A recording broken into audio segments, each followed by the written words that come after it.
Si Ginoong Rosendo Son ng Grupong Sinag o Samahan ng Industriya ng Agrikultura. Kasama na natin si Kasendo Ginoong Rosendo Son. Kasendo, good morning. Angel, magandang umaga. Oo. Kumusta ba talaga ang presyo ng bigas? Tumaas ba, bumaba? Yung presyo ng bigas dapat kung makita natin, dapat hindi tumaas, no? Dahil yung tariff ganun pa rin Oo, hindi naman nagbago. 15%. Hindi naman nagbago, yeah. Oo. Dapat hindi tumaas, no? Kahit, kahit nga daw yung imported, mahal din eh. Yeah, oo, dapat hindi tumaas lalo yung imported kasi hindi naman hindi naman tumaas yung tariff, 15% pa rin. Yung hinihingi natin na ibalik sa 35, hindi pa rin nangyari, no? Ganun pa rin. Kung Okay. pag i-compute natin, yung pinakamura na import, nasa 25 pesos landed cost, no? Landed cost, ibig sabihin kasama na doon yung taripa? Yes, 15% tariff. To 25?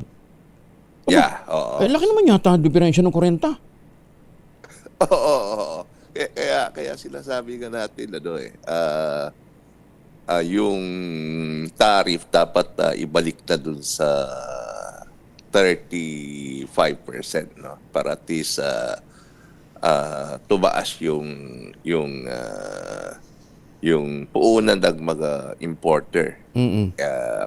Kasi hindi na-translate dun sa retail, di ba? For the past year na binaba yung taripa, nung 2024 June, ang presyo ng international price doon, binasi nila yung pagbaba ng tariff, no?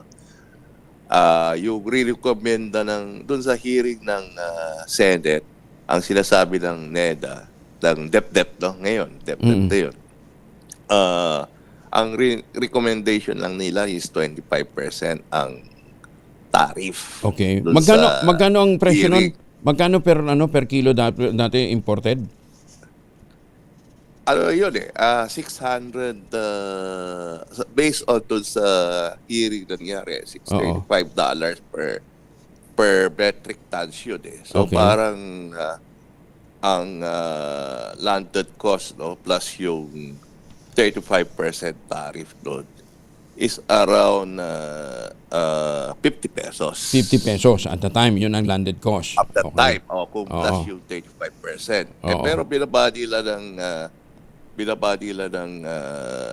at 15. that time, binabadi nila ng 15, di ba? Oo. So, kung ang landed cost doon is around 42 pesos at that time.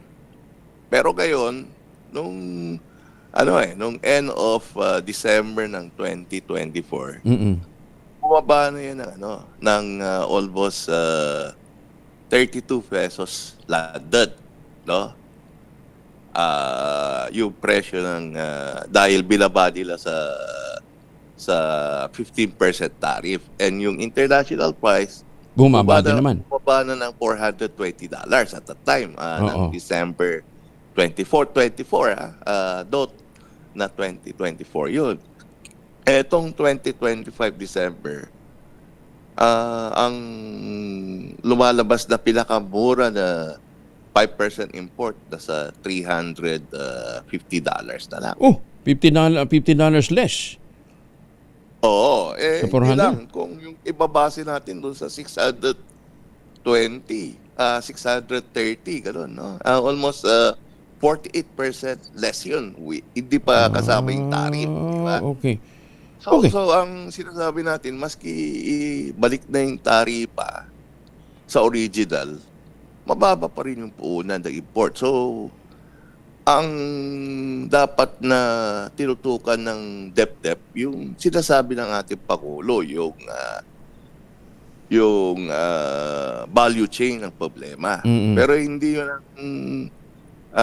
ginagawa ng DepDep eh. Hindi yun ang tinarget nila. Ang tinarget nila yung tariff na pabor sa importer pero hindi nata-translate doon sa retail. Oo, pero in fairness sa DA ha, ngayon marami na tayong mga post-harvest facilities na ginagawa. Kaya lang, ngayon pa lang itinatayo, ano ha? So hindi naman kaagad matatranslate 'yon sa pagbaba ng presyo.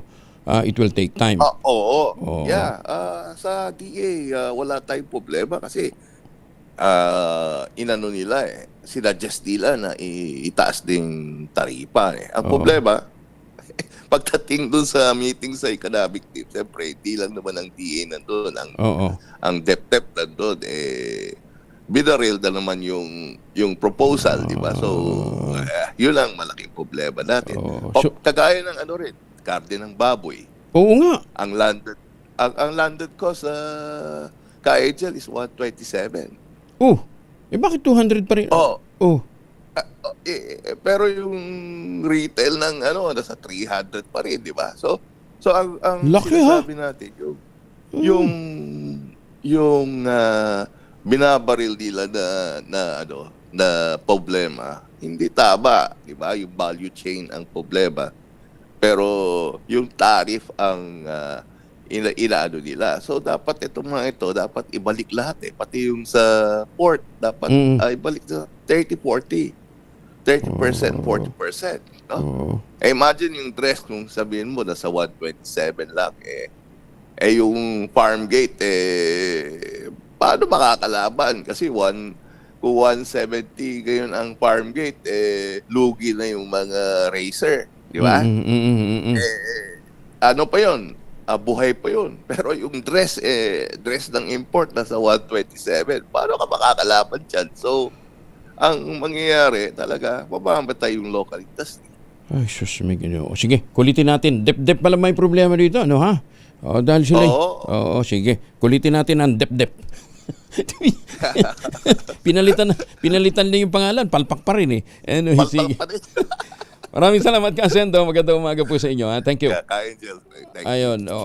Ang DA pabor na ho na itaas para mas maging competitive nga po yung kung ganun lang ho yung landed cost pagkatapos di ba? Mura din naman yung presyo ng pagkain sa iba ng karne at saka ng bigas sa ibang bansa.